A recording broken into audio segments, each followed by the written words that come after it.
Buenos días, mi nombre es Isabela Gómez Cardona y nuestro grupo está conformado por Andrés Cabrera, Daniela Castillo, Daniel Estrada, Laura Magón, Laura García y Santiago Arcila.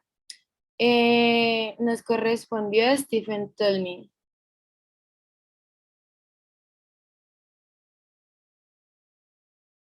Bueno, para ahondar un poco más en la vida de este personaje, queremos hacer énfasis en que su nombre completo era Stephen Edelson Toulmin. Se desempeñó como matemático en la Universidad de Cambridge. Nació en Londres en el año de 1922.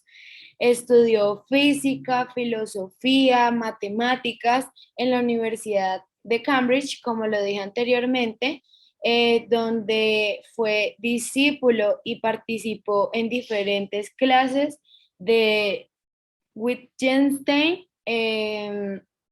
Además, él además de ser discípulo de Wittgenstein, que en 1973 hizo un homenaje junto a Alan Janik en una obra que se produjo un poco controversial, profunda, que se denominó Wittgenstein's Viena, que en español traduce La Viena de Wittgenstein.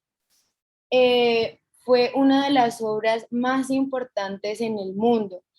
Durante mucho tiempo él enseñó en diferentes universidades americanas, y uno de los trabajos más importantes que realizó está titulado The Uses of Arguments, que fue escrito en 1958, en el cual se establece el modelo de argumentación que consta de 6 partes a través de las cuales se ven analizados los argumentos retóricos, y este modelo fue ampliado y sirvió como una base para la obra que publicó con Reich y con Janik en 1979, que se denominó An Introduction to Reasoning, en la que también se analiza la coautoría con Johnson, básicamente en el fenómeno de la casuística, en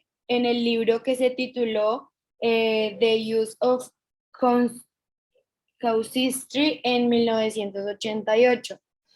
Este personaje murió el 4 de diciembre del 2009. Listo, Lau, sigue.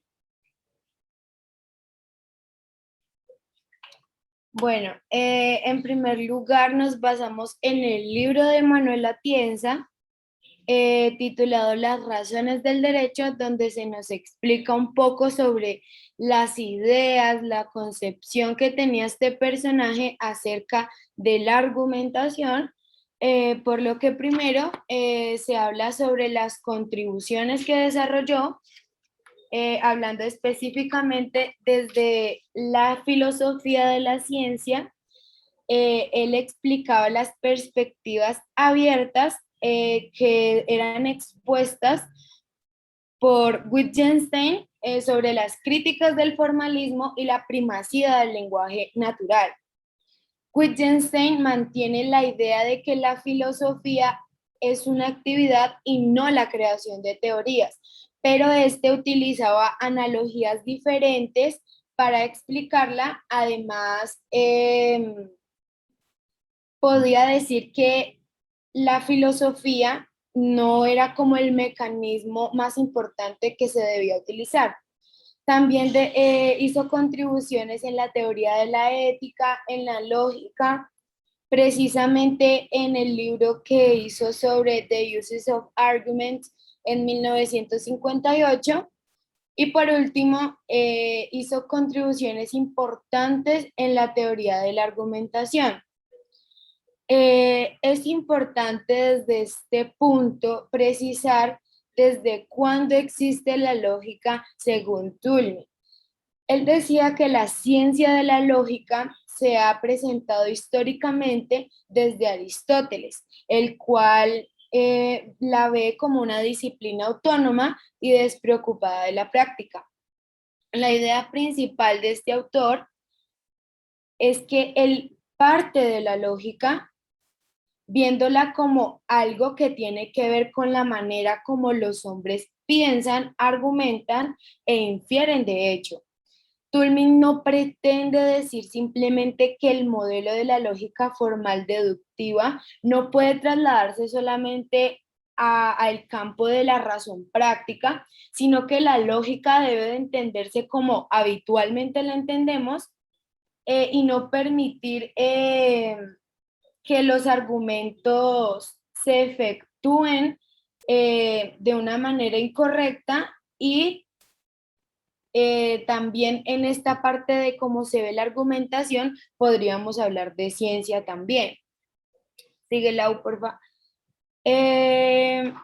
La intención, la siguiente, Lau, la intención de Toulmin, la siguiente, Lau.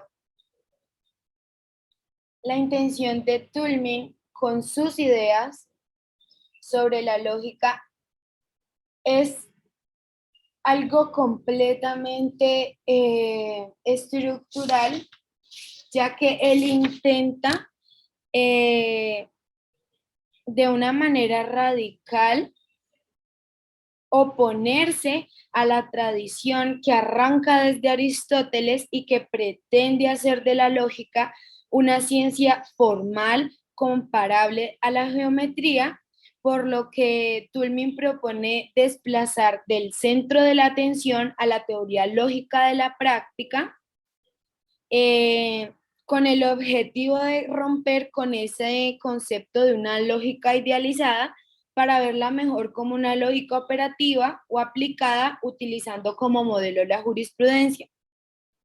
Conviene subrayar que según Toulmin, la lógica es jurisprudencia generalizada, debido a que los argumentos pueden ser comparados con litigios jurídicos y las pretensiones que hacemos y a favor de los argumentos que lo hacemos en contextos extrajurídicos,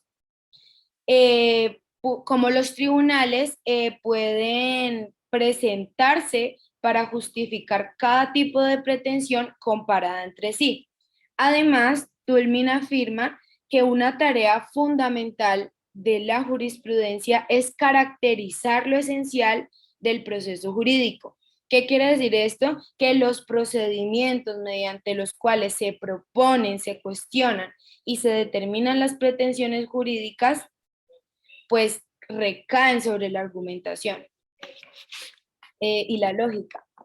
Sigue la en este punto es importante preguntarnos entonces cuál es la función que tiene ese paralelo que hace Toulmin entre la lógica y la jurisprudencia.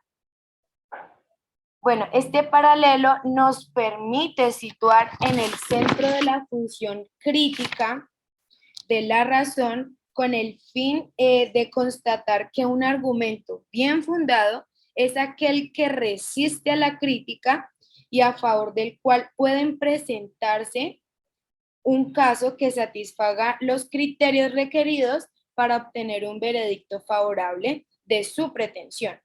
Pero Toulmin aclara que las pretensiones extrajurídicas no deben ser justificadas ante los jueces, sino ante el tribunal de la razón. Sigue la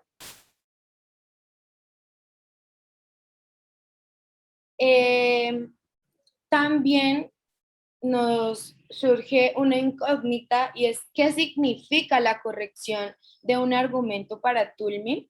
Pues la corrección de un argumento para él no es una cuestión formal, es decir, que algo dependa exclusivamente de la forma de las premisas y de la conclusión, como siempre lo hemos visto, sino que más o mejor es una cuestión procedimental en el sentido que algo tiene que juzgarse de acuerdo con los criterios sustantivos e históricamente variables que sean apropiados para cada caso. Gracias.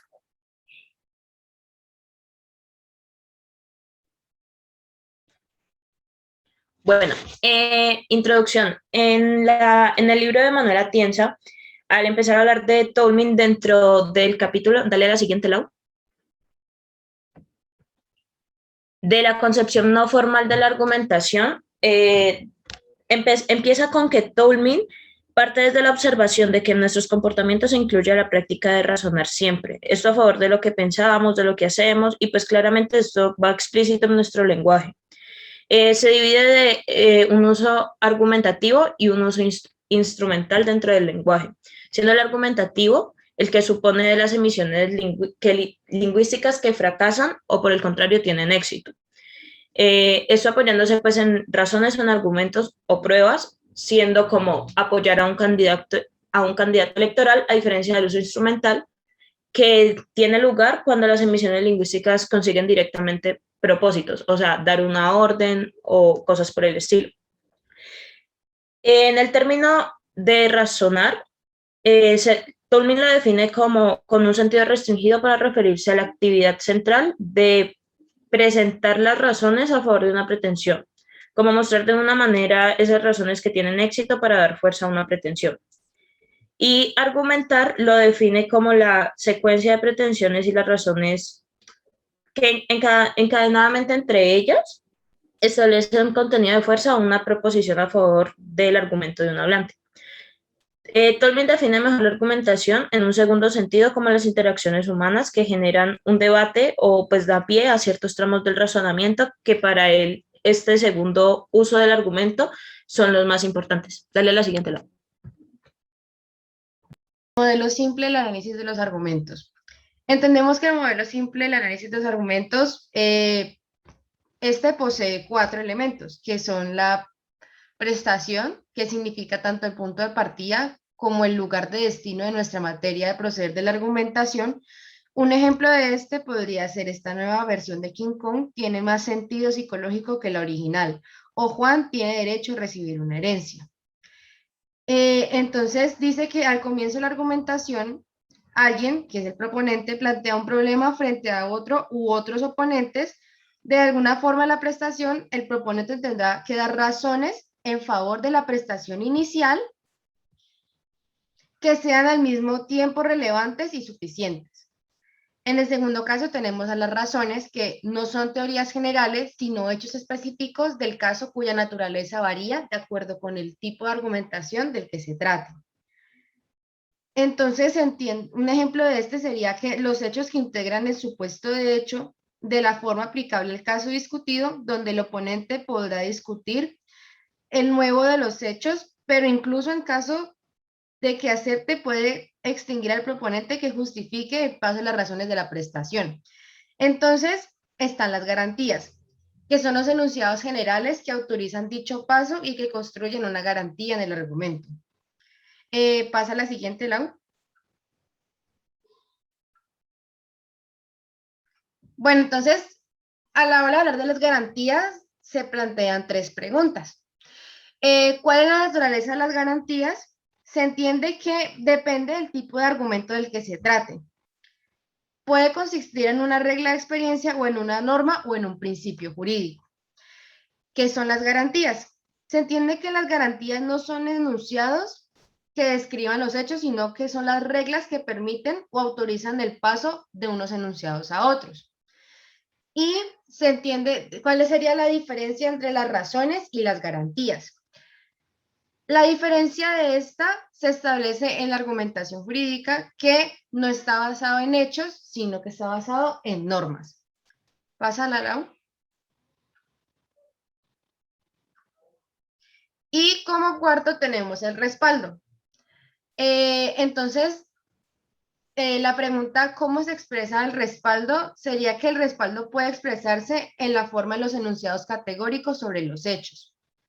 Y la diferencia entre respaldo y razones es que las razones se refieren a los hechos y se distinguen entre otras cosas, pero mientras tanto, siempre se necesita alguna razón para poder hablar de un argumento. El respaldo solo se hace explícito y se pone en cuestión a la garantía.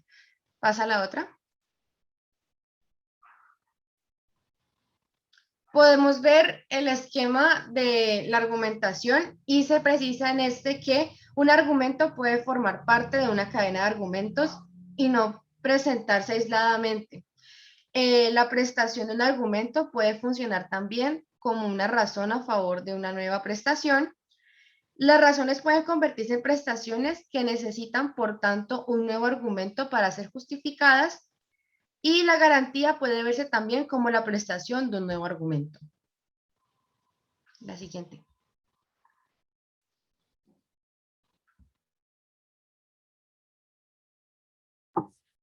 Bueno, con respecto al modelo general, la fuerza de los argumentos. Con respecto a este, cabe señalar que los elementos presentados anteriormente no nos permiten armar un argumento válido correcto, sino que para armarlo debe apelarse a la fuerza de un argumento, desde la lógica deductiva, con la cual se puede observar de la siguiente manera. Sigue Laura, porfa. Aquí encontramos el esquema en el que G de grounds son las razones, W de warrant es la garantía, B de backing es el respaldo, que le prestan a C de claimed, que es la pretensión, un apoyo más débil que suele expresarse mediante cualificadores modales, como presumiblemente, con toda probabilidad, plausiblemente, según parece, etc. Por otro lado, el apoyo suministrado a C puede serlo solo en ciertas condiciones. Esto es que existen ciertas circunstancias extraordinarias o excepcionales que pueden socavar la fuerza de los argumentos y a las que se les denomina como condiciones de refutación. Sigue Laura, porfa.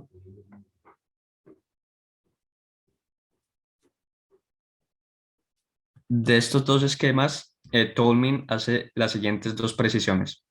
La primera es que todos los elementos de la argumentación están conectados entre sí, de forma que entre ellos se da una fuerte dependencia. Y como segunda precisión, Toulmin menciona que para que sea posible la argumentación y que los argumentos adquieran fuerza, es necesario que existan puntos de partida en común, los cuales pueden ser vistos como presupuestos comunes que caracterizan cada una de las empresas racionales, como por ejemplo el derecho, la ciencia, el arte, los negocios, la ética, etc. Un ejemplo claro es que los argumentos judiciales son fuertes en la medida en que sirven para los fines más profundos del proceso jurídico. Los argumentos científicos solo en la medida en que sirven para hacer progresar nuestro conocimiento científico. Y en último término, lo que funciona como respaldo final de los argumentos ante cualquier tipo de audiencia, que es el sentido común, pues todos los seres humanos tienen similares necesidades y viven vidas similares, de manera que comparten los fundamentos que necesitan para usar y comprender métodos similares de razonamiento. Es por esto que el mundo de la argumentación y el razonamiento no está partido en muchos grupos incomunicados, cada uno de sus maneras distintas de pensar y razonar. En lugar de ello, todos somos miembros de una comunidad racional y de esta manera parte del jurado que tiene que decidir finalmente sobre la corrección de la argumentación.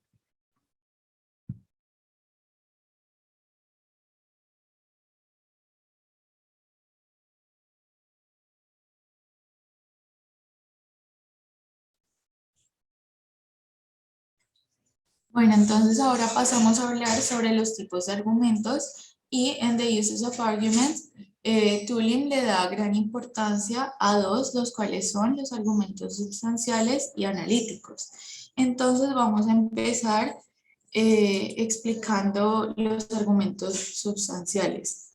Bueno, estos se dan cuando el respaldo para la garantía no contiene la información expresada en la conclusión. El enunciado de B y por tanto C nunca será una tautología y el argumento será un argumento sustancial. Entonces ahora los argumentos analíticos. Un argumento de D a C se llamará analítico si y solo si el respaldo para la garantía que autoriza el paso de D a C incluye explícita o implícitamente la información expresada en la conclusión. Cuando esto ocurre, nos damos cuenta que el enunciado de B y por tanto C será por regla general tautológico. Entonces, ¿qué nos dice Toulmin al respecto? Él nos dice que la mayor parte de los argumentos que se dan en la práctica son argumentos sustanciales, pues su validez no deriva del hecho de que la conclusión no sea más que una explicitación de lo contenido en las premisas B y D. Entonces ahora pasemos a ejemplos de estos tipos de argumentos. Y como ejemplo de argumento sustancial se nos da el siguiente. Harry nació en las Bermudas, por lo tanto es presumible que Harry es un ciudadano británico, puesto que una persona nacida en las Bermudas es un ciudadano británico. Y todo este argumento se da sobre la base de las leyes y las disposiciones jurídicas.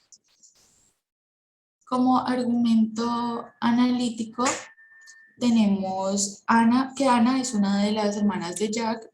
Ana tiene el pelo rojo. Todas las hermanas de Jack han de tener el pelo rojo y esta es una suposición. Y ya después pasamos a decir que cada una de las hermanas de Jack tiene el pelo rojo cuando se ha comprobado individualmente que cada una efectivamente lo tiene. Entonces, respecto a estos ejemplos, Tully nos dice que este argumento podría pasar fácilmente de ser analítico a ser sustancial si se diera de la siguiente manera. En el pasado se ha observado que todas las hermanas de Jack tienen el pelo rojo. El argumento sería ya entonces sustancial, pues sería posible que con el paso del tiempo alguna se hubiera teñido el pelo o hubiera cambiado su color de pelo. Entonces, el argumento solo sería analítico si en el momento en el que se formula uno está viendo a todas las hermanas de Jack. Pero entonces, Tulin también se pregunta, ¿cuál es la necesidad de argumentar para establecer el color de pelo de Anne? Y pues esto se da ya que en realidad solo los argumentos matemáticos parecen ser genuinamente analíticos, pero si esto es así, lo que resulta infundado es determinar un tipo especial de argumentos absolutamente infrecuente en la práctica argumentativa como paradigma de todos los otros argumentos y considerar el criterio de validez de aquellos argumentos como criterio de validez para los demás. Sí, Andrés. Aparte de esto, Toulmin genera 4 diferencias entre los argumentos analíticos y los argumentos sustanciales. Como primera precisión que hace Toulmin es que este realiza una distinción entre estos argumentos, la cual no coincide con otras distinciones que aparecen en su misma obra, como por ejemplo, entre argumentos formales válidos y argumentos que no lo son, ya que él menciona que cualquier argumento y en cualquier campo puede expresarse de tal manera que resulte formalmente válido, ya que basta con que la garantía se formule explícitamente como una garantía que autoriza el tipo de inferencia en cuestión. Es decir, que cualquier argumento puede expresarse en la forma W, G y por tanto C, y resultar válido en cuanto a que su validez depende simplemente de su forma. En el mismo sentido, un argumento puede ser analítico, pero no estar expresado de manera formalmente válida. Por ejemplo, lo escribimos poniendo como premisa mayor el respaldo y no la garantía. Como segunda precisión que hace Toulmin es que tampoco coincide la distinción entre argumentos analíticos y substanciales, con la que él traza entre los argumentos que utilizan una garantía y los argumentos que establecen una garantía.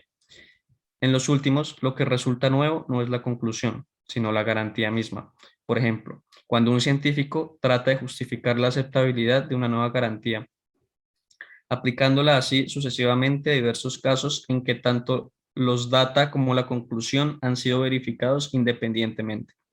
En los otros argumentos, lo que se hace es aplicar garantías ya establecidas a datos nuevos para así derivar nuevas conclusiones, con independencia de que el paso de D a C implique o no una transición de tipo lógico.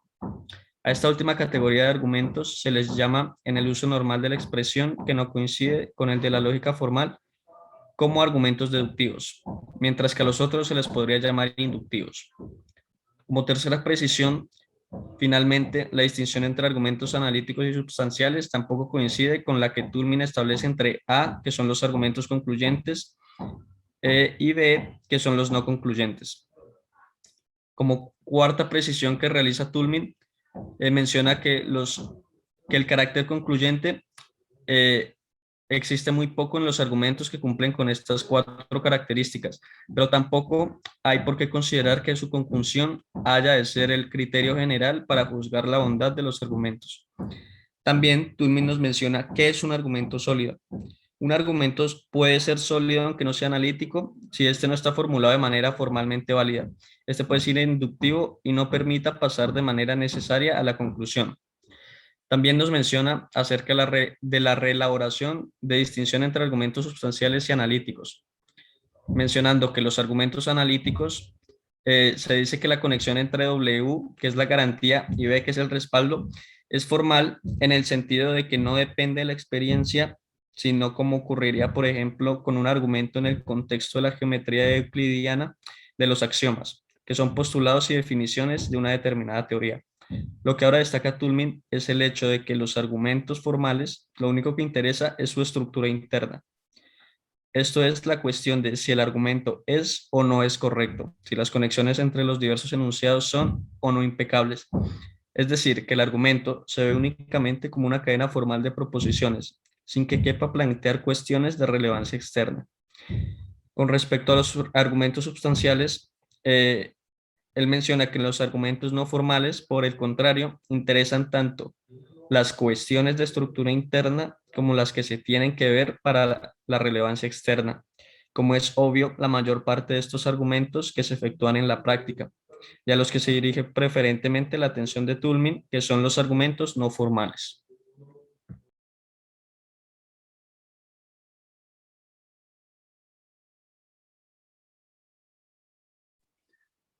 Bueno, ahora sí queremos hablar sobre los tipos de falacias.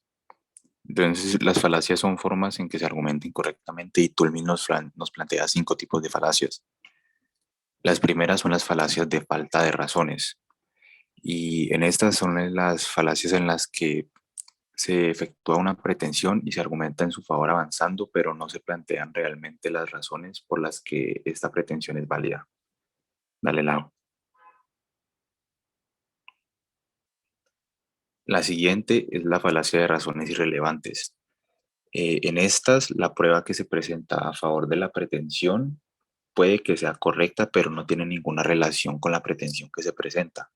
Un ejemplo sería argumentar mediante una falacia en contra de la persona. Digamos, una persona religiosa le dice a un ateo, tú no puedes opinar de religión porque eres ateo. Dale siguiente. La tercera es la falacia de razones defectuosas. Esta aparece cuando las razones a favor de la pretensión son correctas, pero no sirven para establecer la pretensión específica en cuestión. Estas pueden ocurrir cuando se realiza una generalización apresurada o al fundamentar el argumento en una razón que generalmente es válida, pero no aplica para el caso de la pretensión que se está planteando.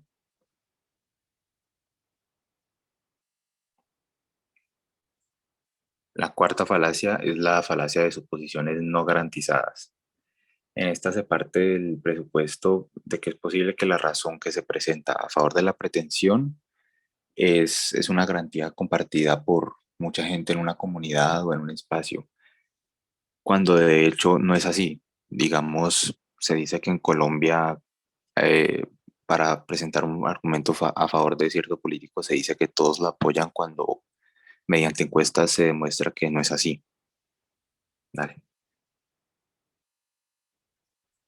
Y el último tipo de falacias son las ambigüedades. En estas se presentan cuando se enuncia la pretensión de manera equivocada debido a errores gramaticales, pronunciación incorrecta, falacia de acento, como dice ahí, una colocación errónea del énfasis, o cuando se toman similitudes gramaticales entre palabras y entre otras. Dale.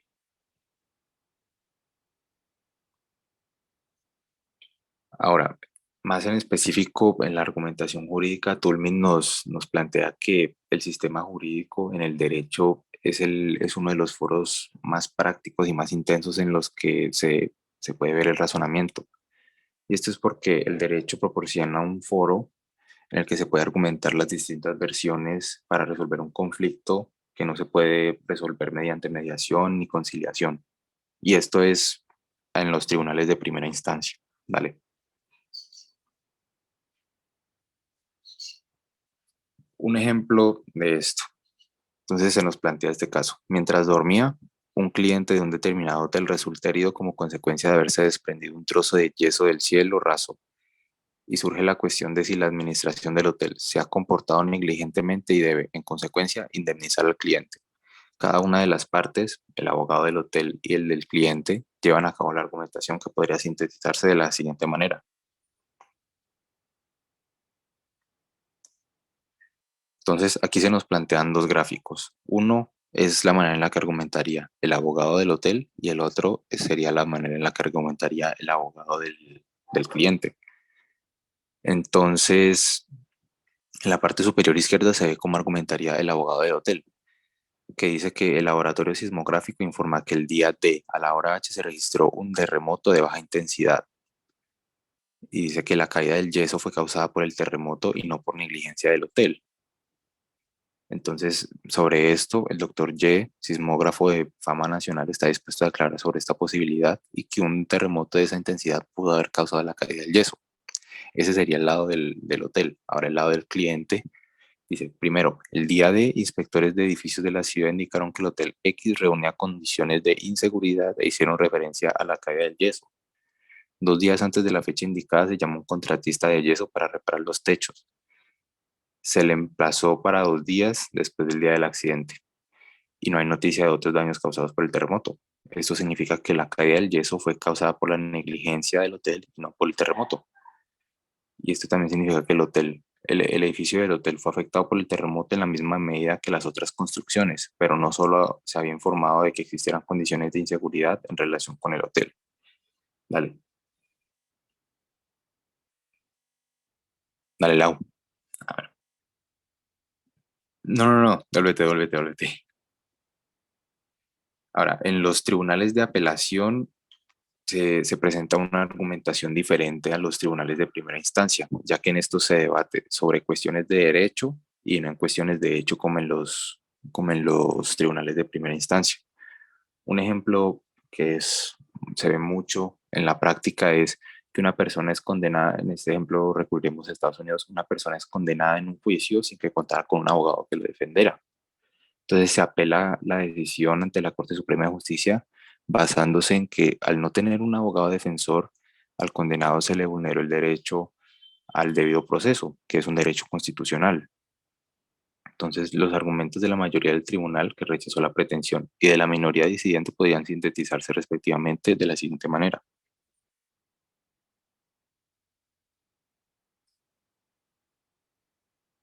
Entonces, el gráfico en la parte de arriba sería los argumentos que plantean la mayoría que rechazaron la pretensión de apelación. Entonces dicen que la condena de X, que el condenado no constituye una denegación de justicia de carácter fundamental, basándose en que a este no se le denegó un debido proceso de derecho. Dice que las decisiones previas de los tribunales demuestran esto y que la enmienda 14 se aplica a los estados solo en casos en que chocan contra el sentido universal de la justicia. Ahora, la minoría disidente que dice que sí se le vulneró el debido proceso argumentarían de la siguiente manera.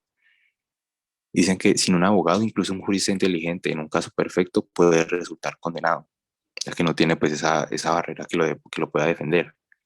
Y la denegación de un abogado choca contra nuestro sentido, que es el sentido de pues esto, que se le vulnera el derecho al debido proceso. Dice que condenar a una persona inocente por no contar con un abogado defensor es contrario a la historia y la práctica del derecho en los Estados Unidos. Dale. Entonces, en estos dos foros, en los dos tribunales, en el de primera instancia y en el de apelación, se puede observar lo siguiente, que los supuestos típicos que constituyen las pretensiones, las razones que se presentan, las garantías y los respaldos que se presentan varían. En las cuestiones de hecho son las pruebas que se admiten, los testimonios de expertos, las pruebas periciales, documentales, que sería, por ejemplo, en el caso del hotel, el sismógrafo que estaba dispuesto a declarar. Mientras que en las cuestiones de derecho, no se presentarán solo estos hechos mostrados en los tribunales de primera instancia, sino que también se pueden tomar las decisiones de otros tribunales de apelación, de normas y sobre todo a principios, y más que todo principios constitucionales como lo es el derecho del debido proceso. Las garantías en el primer caso no van a ser las mismas que cuando se trate de un testigo, de un experto, según sea la prueba circunstancial o documental. Dale. En el segundo caso, que es el caso del Tribunal de Apelación, la garantía será una norma jurídica o un principio jurídico, como ya lo había mencionado antes. Y algo parecido cabe decir en relación con el respaldo de la argumentación. Y es que en un caso se va a referir al campo general de la experiencia en el que se asienta la garantía, perdón. Es importante resaltar que cualquier decisión jurídica implica una línea compleja de razonamiento. Y es por esto que esta decisión jurídica no puede verse como un fin único, sino que debe verse como un paso en el proceso de resolver las disputas entre las partes. Esta empresa del derecho, que es el contexto en el que cobran fuerza los argumentos jurídicos, no se utiliza simplemente para resolver casos, sino para que estas decisiones judiciales puedan sentar un precedente para las futuras decisiones en las que se planteen casos similares.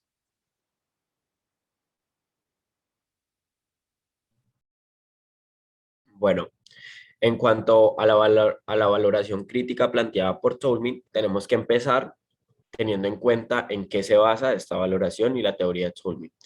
Y la teoría de Tolmin se basa especialmente en las ideas de los teóricos que adjuntamos ahí en las diapositivas, que son Bigwig y Perelman. Pero cabe resaltar que él no las copió al pie de la letra, sino que tiene algunas diferencias, como por ejemplo que una de las diferencias más relevantes en cuanto a la teoría de Bigwig es que en la teoría de Tolmin no solamente se pretende suministrar un modelo que sirva para el campo del derecho como lo planteaba Bigwig, y en comparación a Perelman, él no quiere como suministrar la valoración crítica como algo que se llama la razón práctica, que en este caso lo denomina Perelman.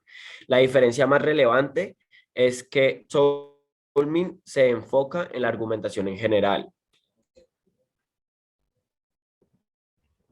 Siguiente.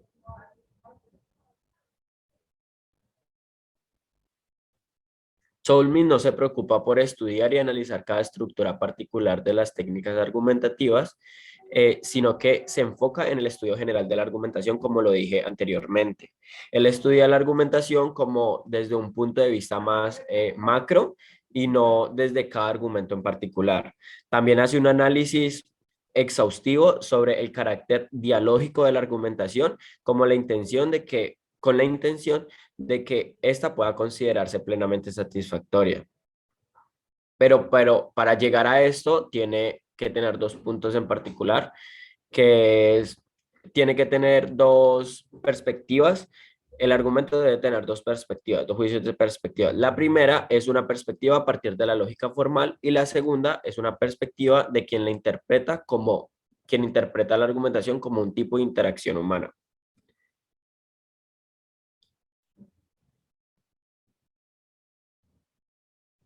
En cuanto a la superación de la lógica, el modelo de Tolmin implica realmente una superación de los esquemas habituales de la lógica. Por lo tanto, su teoría consiste en ofrecer algo más de la lógica usual. Es decir, que él quiere como salir de los esquemas habituales que tenía la lógica. Para esto hay Para esto hay dos principios que hacen la lógica tradicional excesivamente simple, según Tolmin. La primera es que consiste en que la lógica parte de un tipo de argumentos no habituales en la práctica, de manera que esta lógica no se puede utilizar no se puede utilizar como paradigma para todos los tipos de argumentación. Es decir, que la lógica habitual utiliza argumentos demasiado como que casi no se usan. Y en cuanto al segundo punto, está totalmente relacionada con la anterior y es porque al enfocarse en argumentos que no son frecuentes, la lógica formal no ha tenido en cuenta algunas diferencias, como la que Toulmin establece entre la garantía y el respaldo de un argumento, o entre la garantía y la condición de refutación.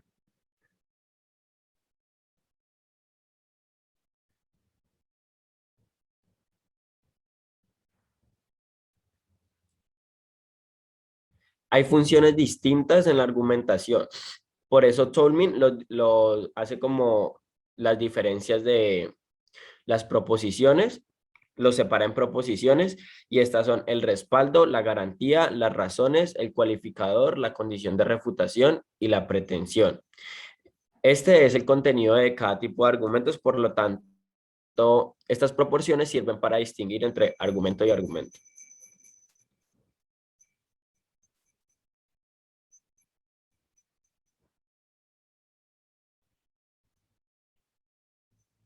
En el esquema de argumentación de Toulmin, en su teoría hay tres como teorías relevantes, o bueno, como puntos relevantes. La primera es que en la teoría de Toulmin, él incorpora muchos aspectos de la argumentación y por esto puede recibir una explicación desde la lógica, que es la diferencia con la forma habitual lineal de los argumentos en la lógica.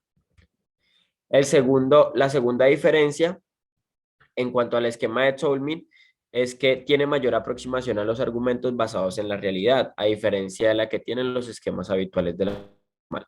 Y la última es que Toulmin ve los argumentos como un tipo de interacción humana, es decir, como un tipo de acción en sí. Esa es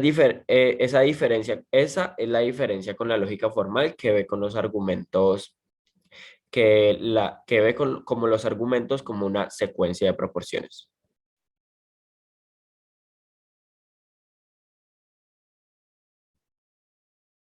Bueno, entonces ahora pasamos a hablar sobre cuál fue la contribución de Turing a la teoría de la argumentación. Y pues este estipula que la argumentación debe verse como una interacción humana, como nos decía Santiago, y no simplemente desde una perspectiva lógico-formal. Pero entonces entra ahí Habermas a decirnos que su planteamiento no es del todo adecuado, pues aunque Habermas admite que el planteamiento de Turing consiste en permitir una pluralidad de pretensiones de validez, igual le parece que este es insuficiente. Y para Habermas, las empresas racionales que menciona Turing, las cuales son el derecho, la moral, la ciencia, los negocios, la crítica del arte, aún así estas adolecen de ambigüedad, pues según Habermas, la lógica de la argumentación no puede estar constituida por las plasmaciones institucionales de los campos de argumentación. Y entonces así es como cerramos y pues pusimos aquí un video. Isal, no sé si lo vas a explicar. Sí, primero veamos el video con los gráficos y yo posteriormente lo explico en español, ya que el video se encuentra en inglés.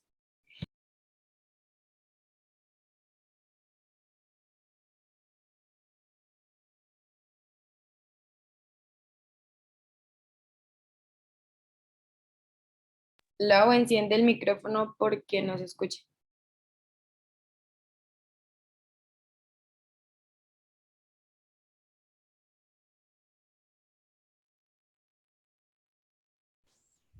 The Toulmin method is a tool for analyzing and crafting arguments developed by the philosopher Stephen Toulmin. To help you see all the benefits of this method, here's the Toulmin Toolman to show you how it works. Each of the tools on his tool belt is essential for developing a strong argument: claim, grounds, warrant, backing, qualifier, and rebuttal. Let's start with the primary tool, the claim. This is the assertion or thesis that the writer proposes, serving as the main expression of the argument. An example of a claim would be, "Dogs are the greatest pets." While the justification is not yet included, you can clearly see the writer's viewpoint that will direct the argument. To grant this argument some validity, the Toolman will use his next tool, the grounds, which serve as the argument's foundation, justifying the main viewpoint of the argument. For example, a great pet is intelligent, obedient, and loving. This statement establishes the qualities that would describe a great pet. However, it is not yet directly connected to the claim concerning dogs. This is where the warrant comes in. This tool serves as the connective tissue between the claim and the grounds, whether stated directly or simply implied. For example, to link back to the claim of dogs as the greatest pets, we can add, dogs are perceptive, easily trained, and one of the most affectionate animals towards humans. Now we have linked our claim about dogs to the grounds on what makes a great pet. Any additional evidence used to support the claim is considered the backing. For example, these traits are why dogs are the most widely used service animals. While this statement may not be enough justification on its own, it serves well in conjunction with the warrant and grounds. Few claims are true in all circumstances. A qualifier allows for special cases and helps establish the author as reasonable and credible. In this argument, the grounds can be edited with a qualifier to allow for cases in which some dogs don't match the criteria of the greatest pet as stated in the claim. Dogs are typically perceptive, easily trained, etc. The qualifier typically adds credibility to the argument as it acknowledges special cases contrary to the argument's claim. Lastly, it serves well to acknowledge another side of the argument to establish the writer as unbiased and open-minded. An acknowledgement in the form of a rebuttal persuades readers who disagree with the claim to follow suit and accept an unbiased perspective. Here, the writer can bolster their claim of dogs as the greatest pets and acknowledge the competition. For example, while some may argue cats can also be affectionate and obedient, they are still more difficult to train than dogs. Now we have acknowledged that dogs are not the only animals that can be good pets without contradicting our earlier claim that dogs are the greatest pets. As you can see, we have now constructed a strong, unbiased, and complete argument that would make even the most adamant cat owners consider the quality of dogs. But, to be fair, who would ever dispute man's best friend? For more information on persuasive writing or other writing techniques, visit our website at writing. Bueno, entonces, para mejor comprensión, lo que nos mostraba este video es que el método de Toulmin es una herramienta para analizar y evaluar los argumentos desarrollado por el filósofo Stephen Toulmin, y para comprender mejor los beneficios de ese método, nos presenta a un personaje que se llama de Toulman para mostrarnos cómo funciona ese método. Entonces, cada una de las herramientas que este personaje tenía en el cinturón es esencial para desarrollar un argumento sólido. Las herramientas que se muestran en el cinturón de este personaje son la reclamación o las afirmaciones, los fundamentos, la orden judicial, el respaldo, la calificación y la refutación. Eso mismo lo vimos en el texto de Manuel Atienza, pero con otros nombres, que eran el respaldo, la garantía, las razones y la pretensión. Bueno, comencemos con la primera herramienta, que es el reclamo o las afirmaciones. Esta afirmación o tesis, que es la que propone el escritor, que sirve como una expresión principal del argumento y presenta como ejemplo que los perros son las mejores mascotas. Si bien la justificación aún no está incluida, se puede ver claramente desde el punto de vista del escritor que va a dirigir el argumento. Para otorgar cierta validez a ese argumento, entonces Toulman, el personaje, va a utilizar la siguiente herramienta, que son los fundamentos, los cuales sirven como base del argumento justificando el punto de vista principal del argumento y presenta como ejemplo que los perros son las mejores mascotas, ya que son inteligentes, obedientes y cariñosos. Esta afirmación que se hace en este punto establece las cualidades que van a describir a una gran mascota. Sin embargo, todavía no está relacionado con la reclamación relativa a los perros. Entonces aquí es donde entra la orden judicial, que es la siguiente herramienta, y esta sirve como un tejido conectivo entre la reclamación y los motivos, ya sea que se indiquen directamente o simplemente sean implícitos. Y presentan como ejemplo que para relacionarnos mejor con esa afirmación de que los perros son las mejores mascotas, se puede agregar a ese argumento que los perros son perceptivos, fáciles de entrenar y los animales más cariñosos con los humanos. Entonces ahora vemos vinculado en nuestra afirmación sobre los perros con los motivos de lo que hace a una gran mascota. Cualquier evidencia adicional que sea utilizada para respaldar la afirmación principal la llamaremos respaldo. Entonces presenta como ejemplo que estos rasgos son la razón por la que los perros son animales son los animales de servicio más utilizados. Si bien esta declaración puede no ser suficiente justificación por sí sola, sirve bien junto con la orden judicial y los fundamentos para que las afirmaciones sean correctas en ciertas circunstancias. Por otro lado, tenemos la herramienta de un calificador, que es el que nos permite en casos especiales y nos ayuda a establecer al autor como razonable y creíble. Y en este argumento los motivos se pueden editar como un calificador, por así decirlo, para permitir que los casos sean afirmativos, como lo veíamos en el ejemplo de que los perros son típicamente perceptivos, fáciles de entrenar, etcétera. Entonces el calificativo típicamente sería agregar la credibilidad al argumento, ya que se reconoce que pueden haber casos especiales contrarios a la afirmación de estos argumentos. Y por último, nos decía que es útil reconocer que el argumento tiene otra parte para establecer a un escritor como imparcial y de mente abierta.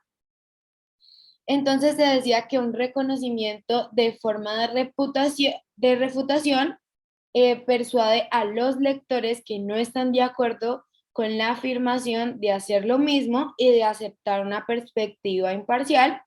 Entonces aquí el escritor puede reforzar la afirmación de que los perros son las mejores mascotas y reconocer la competencia, o por lo contrario, decir que no son los perros las mejores mascotas, sino los gatos, los loros, etc. Entonces ahí se nos presenta como un argumento válido, que es que si bien los gatos también pueden ser cariñosos, obedientes y aún son más fáciles de entrenar que los perros. Entonces ahora vemos que se reconoció que los perros no son los únicos animales que pueden ser buenas mascotas, sin contradecir los puntos anteriores sobre la calidad de los perros como mascotas, y se puede ver que hemos construido, como lo decía anteriormente, un argumento sólido, imparcial y completo, que podría hacer que incluso los dueños de los gatos más inflexibles